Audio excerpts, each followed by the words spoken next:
Good morning, and welcome to another episode of Dojo Live this Thursday, March 30th, 2023. I cannot believe it's already our final show of March. My name is Kim Lantis, and it's my pleasure to be hosting along with America Guerrero today. Hello, everybody. Hey, Paige. Hey, great to see you. Hi. Yes, and that's right. Our guest of honor, the most important person of today's show, is Paige Wilson, founder and CEO of Naborforce. Paige, thank you so much for joining us today. Great to be here. Yes, we're all really excited to learn about your tech and this idea of human connection, specifically for the aging crisis that's coming up here in the United States. But before we dive into that, we really would like to get to know you a lot, or a bit, as time allows for us, a bit better. If you can please kind of share your story, your passion, and what's led up to the creation of Naborforce. Sure, I'd be happy to. So I was born in Virginia in the United States, born and raised, and really started a career in finance when I got out of college, and worked in a lot of large corporate environments, in investment banking and so forth. And sometimes they talk about that necessity is the mother of invention. Well, in my case, that's what led me to become an entrepreneur. Never set out to do it. And I was not a tech person. I was a finance person my whole career. But about 10 years ago, my mom broke her hip. And all of a sudden, she started needing little bits of help. Maybe it was getting her to the beauty parlor, carrying things down from the attic, or the one that got me was always calling me all minutes of the day and night to come reprogram that television remote, and I was very close to my mom, literally and figuratively, but I lived 5 minutes away. But I had a demanding career. I was raising a teenage daughter on my own. I was widowed very young. And so it was a lot to try to handle all of these things. And she hated asking me, to be honest, but I didn't want her to go without and not living this life full of joy. And I started looking for a backup, really. I needed another me, I called it. Oh. And it turns out there was really nothing. There seemed to be you're fully independent, or maybe you lean on your family, friends, or neighbors for help, or there's home care, where you have aides and nurses coming in uniforms and taking care of you. She didn't need that yet. We literally just needed someone like me to pop in and help her with some of these things. And so, long story made very short, after she passed away, I started looking for a solution. And that's what Naborforce is. Wow. And I think that's really beautiful. That I just have to say, I think it speaks very highly of your character to want to follow this through, even though you were no longer experiencing the need yourself, just that empathy and wanting to help others. And I empathize with the loss of your mom. I am sorry for that. Yes, perfect. So I love that. So let's see. So you pushed on and you created Naborforce. What is it? I think we have an idea, but what is the problem that Naborforce is solving? Yeah. So, I saw my friends going through this and realized there was really this void of resources in this in-between world. And I had a couple of aha moments that led me to it. But ultimately, what Naborforce does is, through our tech platform, we are taking these older adults who just need little bits of pieces of help here and there. And through technology, we're connecting them to their neighbors in their community, people in the community that love the idea of lending a friendly helping hand to seniors in their community, an hour or two at a time. And so in some ways, it's like Uber. We're connecting these two sides. It's very different from Uber, in that our neighbors and our helpers are called neighbors, Nabors, neighbors. But they are predominantly empty nesters and young retirees who have a little bit of extra time, but they're intrinsically motivated. They've been through this with their own parents. They understand how a little bit can make a big difference. And so they get paid, sure. That's not why they're doing it. And most of them do it a couple hours a week. Most of our clients use this a couple hours a week. And that's really all it takes to keep people independent, take a little bit of pressure off of their family. And then we've got some clients that really don't have family, or certainly don't have any family close by. I love it. I think the Uber analogy makes a lot of sense. Like that immediately made it make sense and how this functions and what Mhm. it looks like. I love that. So let's dive into today's topic of conversation a bit further. Which is using technology to foster human connection and solve part of this country's aging crisis. How is technology? How is technology leveraging the strength of community to address the nation's unprecedented age wave? Why did you choose this topic? And if you could share with us, what is this aging crisis? Sure. The whole world is facing this. We're focused currently in the United States, but with a global view. But the number of people that are becoming seniors is in the United States happening 10,000 people a day. So every single day for the next 10 years, 10,000 baby boomers are turning 65 every single day. Wow. And this is not limited just to the United States. And so everyone is really focused on this. What does that mean? Well, a couple things. It means, at least in the US, by 2030, less than 10 years from now, there will be more people over 65, more seniors than people under 18 children in the United States, and the first time in US history. Wow. Birth I rates don't have know. been I don't low. know. I don't know which of those freaked me out more, that statistic or the fact that 2030 is less than 10 years away. I know. And in fact, the older adults, those people over 80, the number of people over 80 is tripling between now and 2050. So in the next 3 decades. And we tell people all the time, guess what? Aging's a great thing. When you stop aging, that's a problem. And we're all aging every day. We're all aging from the moment we're born. But those older adults are the ones that start to need more help, right? And throughout history, they've always turned pretty much to family first. And so what's even more daunting is not only do we have the number of people over 80 tripling, the actual literal number of family members available to help them is dropping in half during that same 30-year period. So today, there are 7 family members for every person over 80. By 2050, there are only going to be 3. So you read a lot already about the pressure on that family caregiver, sandwiched like I was. They are got a job, they're still raising children and trying to help their aging parents.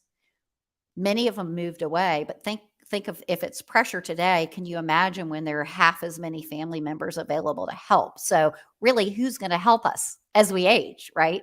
And that's where Naborforce comes in. Yeah, it's a super smart solution. I really like this idea of fostering human connection, like you said. We always like to say that it takes a village to raise a child, right? But Yes. I mean, I think we can, it also takes a village to take Absolutely. care of an older person.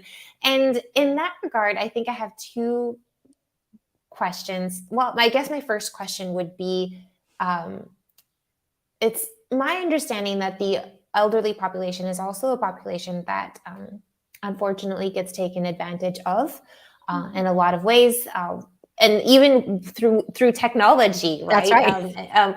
So, what are some of the security measures and ways that you've kind of thought about this problem to prevent things like that? Yeah, that's a great question, and probably one of the first questions that comes to everyone's mind, because our parents are very precious to us. And yes, they can sometimes feel more vulnerable. And so trust is number one at Naborforce.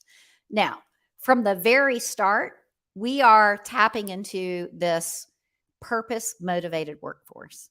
These are not people that are living hand to mouth on their wages. They're doing this because they want to.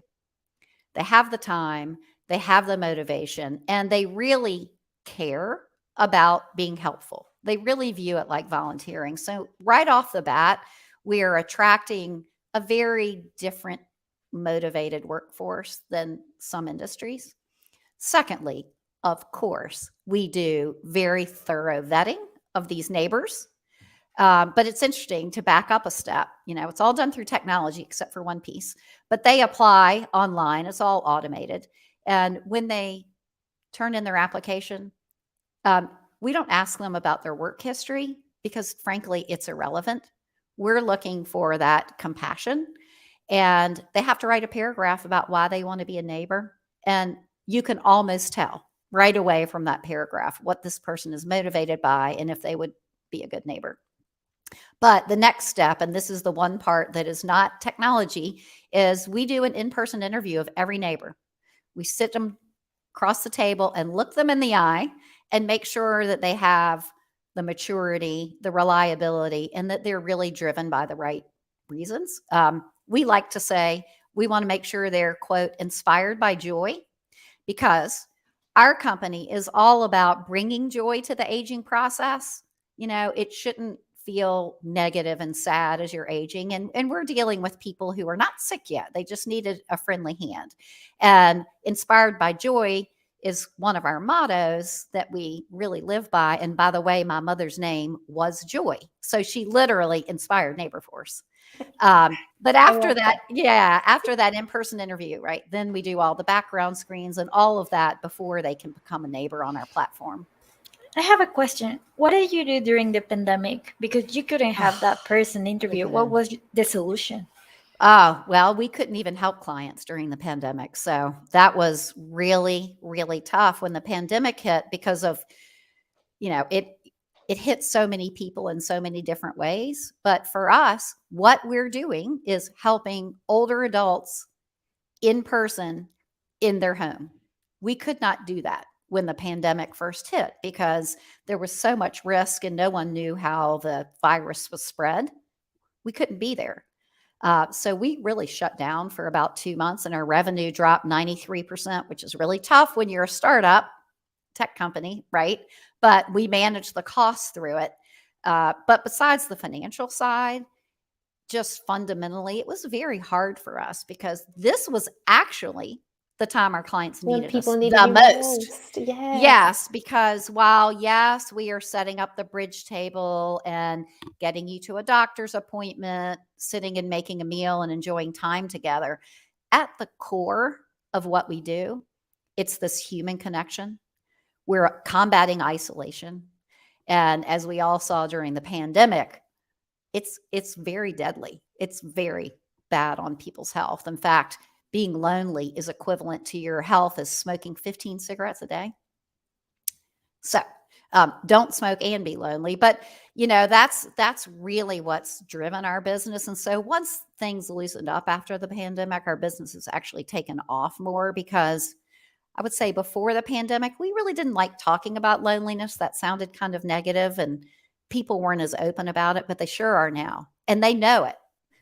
They themselves know it. Their families know it. And interestingly, the neighbors, these helpers, a lot of them are lonely too. Their kids have gone off to college. Mm-hmm. They're home. They've left the workforce, whatever it is. So they're craving that human connection as well. Yeah, I was actually thinking that the flip side, of course, I mean, you mentioned it's not a hand-to-mouth kind of situation with your workforce, but there's beyond the financial side or the monetary incentive, right? Mm-hmm. There's this sense of purpose. Absolutely. And this something to get up for and to keep doing and to look forward to, connection, friendship. Sure. I think that's super beautiful. Many of our neighbors are seniors themselves. So the average age of a neighbor is in their mid-50s, but we have neighbors in their 60s and 70s helping other older adults. So neighbors helping older neighbors. Sometimes the neighbor may be the same age, right? And the technology really comes in just to make the connections simple and seamless, because if you think about it, communities aren't as close-knit as they once were. People are busy. People are a little less trusting. They don't know their neighbors like they used to. And so you could have a neighbor 2 streets away that would need help rolling out his recycling can twice a week. But how would you know? Or how would he know who would be willing to help him? So the technology is making those connections. Oh, and how do you encourage young people to think that there are people out there who need help? For example, I lived with my grandma. She was like 99 years old, and I knew that there was a need. And then I was starting being aware that out there are old people who needs us. How did you Yeah. encourage those young adults to be part of this new movement? Yeah, that's a great question. I think actually the pandemic almost did that for us, because I think, as terrible as the pandemic has been, there have been some silver linings, if you want to call them that. And I think it did call everyone saying, we've got to help protect our seniors. We've got to rally together in communities to combat this and come out on the other side. And so you've seen an increase in kindness, really, which is great. And we have it at all ages. We have younger neighbors as well. We have them as young as 21. We don't take them under that. And that's really more of a liability with insurance. Sometimes we're driving clients, et cetera. So we start at 21, but we go up to 79 right now. Wow, that's fantastic. Talking about the technology and this network that you're building, I'm curious, like we said earlier of the show, the Uber analogy really hit it home for me. I can really get an idea of how this works. My question is, in terms of the technology and the older population, individuals who might have, older devices, not be so tech savvy, ideas of accessibility in terms of visual impairment or hearing impairment. What are some of the solutions and the ways that you've gone about creating your platform? Yeah, that's a great question. So as I mentioned in the outset, I'm not a technology person, right? So when we first launched, I built an MVP on open source software. Didn't go out and hire developers so that we could prove the model and really learn what to build. And funny story, when we started building the platform, hired some great developers, and our platform's amazing. And we now have all of our developers in-house. But at that point, we had sketched out and I knew what we needed to build. I didn't know how to build it. And every time we would sit down to review it, I would say the font's too small. And they would make it a little bit bigger. And I'd say it's still too small. And, these were 24-year-olds. They did not understand that, in their mind, this looked crazy. But so from an accessibility standpoint, we address a lot of that in our UX UI. But not every senior is using the technology, and that's okay. That will change over time. So our average client is 83 years old. It's interesting. We can have clients in their 60s that don't use technology, and we have a 104-year-old client who books everything online. So, there's a wide disparity there. But we also have a phone option. So they do call. And to be honest, sometimes, yes, a neighbor is going to go help them, but they still love having a phone conversation because they're lonely. And we recently established a contact center, and it's amazing. We haven't lost a beat with our clients. So we do have some of the seniors calling in. That's okay. Many of them get on a regular schedule. They love having a neighbor so much. They'll just say, hey, I'd love to have one every Wednesday for 2 hours. And once we put it in the system as recurring, they don't have to call every week. And then we've added some features that make it simpler for them. Most of them have a smartphone of some sort, or at least they get rudimentary text. So we do have some text options for them, letting them know who their neighbor is, that the neighbor's on the way, those kind of things. I love that. Conversational AI is not an option for the moment. We have human power. Yeah, exactly. We will be moving more toward that over time, but right now, we think that the in-person or the human connection is helpful more from continuing to build that trust element.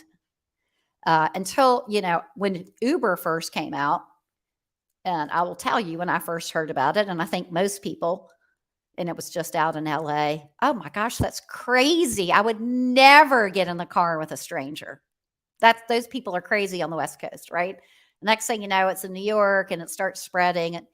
And all of a sudden, how did I live without it, right? And so Naborforce is a little bit like that because, just like you asked him in the beginning, that trust factor. Does it feel scary having a stranger come into your home or your parents' home? And by the way, strangers are coming in their home all the time. The plumber, the electrician, did we background screen all these people? So. Yeah, I think that's a valid point. Part of the trust in the Naborforce and choosing the neighbors, I mean, my question is, with Uber, for example, Mhm. it's random. Whichever Right. driver, whichever car happens to be nearby is Mhm. usually the one that I get. I imagine there's some elements of that with Neighborforce in the terms of availability, Mhm. but how does this look in terms of Yeah. I get to choose my neighbor or this Yeah. actual relationship, this consistency I think that people Yeah. long for? That is the second most question after trust. And so the short answer is you don't get to pick your neighbor and it is random. Now, in practice, that's not exactly true. But what we tell people is because you're not signing up any contract, you can use this only as needed, as little or as much, whenever you need it. And we contract with these amazing neighbors who have full lives of their own, taking care of grandchildren, volunteering at their church, going to garden club. The reason we can attract them is they're not looking for a job where they have to commit to a schedule. So their schedule moves all around. So you might have a neighbor this Tuesday and love Susie. And 2 weeks from now, you might say, oh, I want Susie again. Well, Susie can't hold every day for the next 2 weeks open for that hour that you might need her. Now, this is what happens in practice. You can make Susie a favorite. And the next time you request a visit, if Susie's available, you get booked immediately. Hmm. If you say, hey, I would love to have a neighbor every Wednesday from 10 to 12, we are going to match you with a neighbor who's said that they have a recurring window of 10 to 12. So you will get that neighbor. Now, that neighbor, it's not a full-time job. There might be a week that they're not available. That's okay.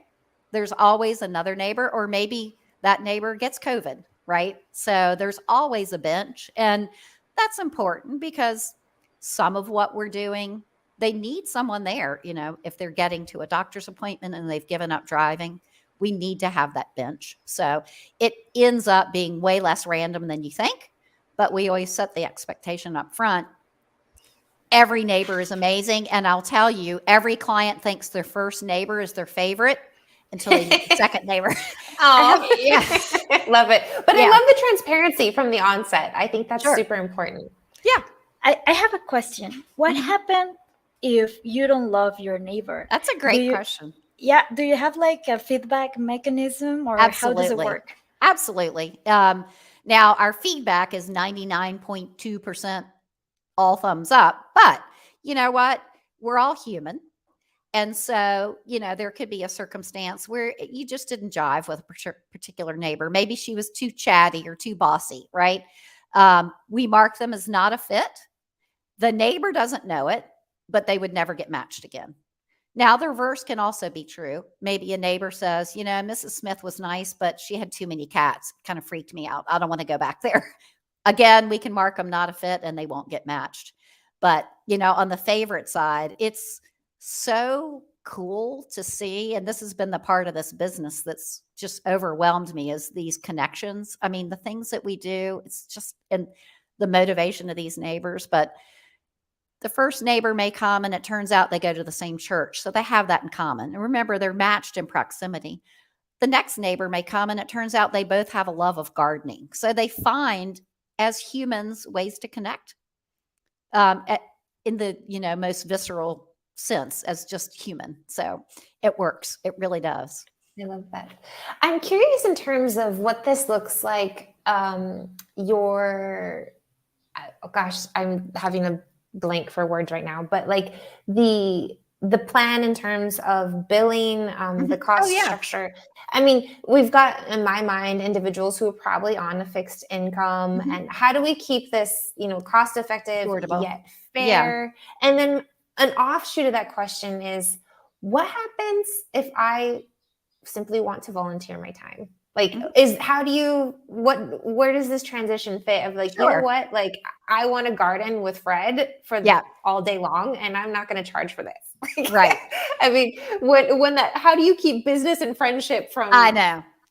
You know, it has worked. People appreciate that it's a contract on both sides, you know, and we've got the insurance that supports that. The clients, when they sign up, they put a credit card on file. It's all integrated, right? And each week, if they used us the prior week, their credit card is charged, and they can view that in their client account. They get PDF, all these things, detailing what the charges were. The neighbors get paid once a month, and all of that is automated. In terms of the cost, it costs less than dog walking. Let's just put it that way. And these are our parents. So it would be nice if everyone could afford it. And part of my vision for the company is one day I have a not-for-profit arm on this so that we can make it available to more people. But that exchange of value, the clients sometimes actually like it. They don't feel like they're asking for a help or a handout or a burden. And the neighbors like it because at least they treat it like a job. And so therefore they do show up, unlike something that's volunteer. In terms of many neighbors go through the vetting process thinking that's just a volunteer opportunity. They don't realize that they earn a little bit of money. And so what we tell them, because of the way the tax laws work in the US, they're going to get a 1099 for taxes for what they earned. So instead of doing it on a volunteer basis, work under our program, and then whatever wages that you earned, donate them back into the community, however you see fit. And so that's what we see happen a lot. I have a statistic question. Uh-huh. What are more, female or male neighbors, or if there are others? Because I know that here in Mexico, specifically here in this country, there are more daughters who take care of their parents. Is it the same in the United States? Yes, it is. It's called that alpha daughter, right? Not that there aren't a lot of wonderful sons taking care of their parents, but yeah, so statistically, about 88% of our clients are women. And that's because the women are outliving the men, right? And about 85% of our neighbors are women. And that's a little more a function of that caregiver gene. But the male neighbors we have are amazing. And it's very special sometimes for an older adult, if it's a gentleman. His life, he's pretty much surrounded mostly by women because his friends have died off and it's his daughter taking care of him. So when we have two men together, it's really special because, they can kind of bond as men. But I will say the older ladies love a male neighbor, the 88-year-old woman and the 58-year-old neighbor, they're cute together, the kind of things that we do. We've got one neighbor that was taking a lady to a doctor's appointment, and she asked to stop at a clothing store on the way home. This guy is a firefighter, big beefy guy. And he's calling his wife saying, "You'll never believe I'm at Talbot's with a client." And all the ladies were making over him. But yeah. I love it. I love it. But you hear that, guys. Dojo Live viewers, if you're a man, step up and become a neighbor. Absolutely. Absolutely. And, I don't know how much time, but the kind of things we're doing, it's not that our clients can't make a meal, but who wants to eat alone? So sometimes we're making a meal and sharing that time with them. We're helping them rearrange photo albums or cleaning out for Goodwill. We've helped people set up their iPhones, teach them how to use Amazon. We helped somebody stream the funeral of her sister that was across the country, or we helped somebody stream the graduation of her grandchild. So it runs the gamut. Sometimes it's just taking a walk. Sometimes it's just sitting. And we have a neighbor that calls it, which I think is the perfect description, the ministry of being present. So they're there because they want to be, and they want to sit and engage with you. This is not a babysitting service. Oh, I love it. The ministry of being present. Paige, we actually are at the final 1-2 minutes of our show today. I wanted to take it back to you as an individual, not having set out to become an entrepreneur, not having had previous experience in the tech industry, but here you are, the CEO of a tech company, founder and CEO of a tech company. What has this adventure been like for you? And what might be some words of wisdom that you might share with others on how to get started? Yeah. Or what to expect? Yeah. A couple quick things. Yeah. I mean, I just feel like I was called to do this now, right? So we have to make this work. We can't fail.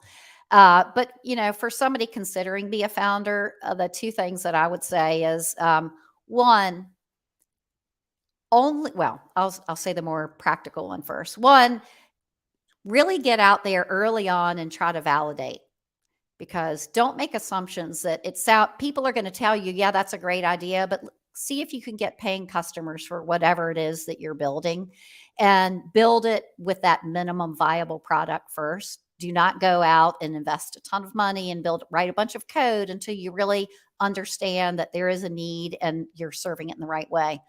Beyond that, don't go be a tech founder because you think you're going to be the next Mark Zuckerberg and, make billions and billions of dollars. And hopefully you do, and hopefully I do. But you have to be passionate about solving a problem. Because if you're not passionate about the end game of what your technology is doing and how it's solving a problem or changing the world, it's going to get too hard. You're going to give up, and you will have wasted all of that time just to walk away, because it's very hard. It is very hard. We're lucky because every day we hear these wonderful stories, but it's still very hard. Wonderful words of wisdom. Thank you very much, Paige, for joining us today, sharing your story, sharing the Naborforce story with us, as we're all about using tech to foster that human connection. It's been great today. Thank you. Thank you all. And of course, we wish you success.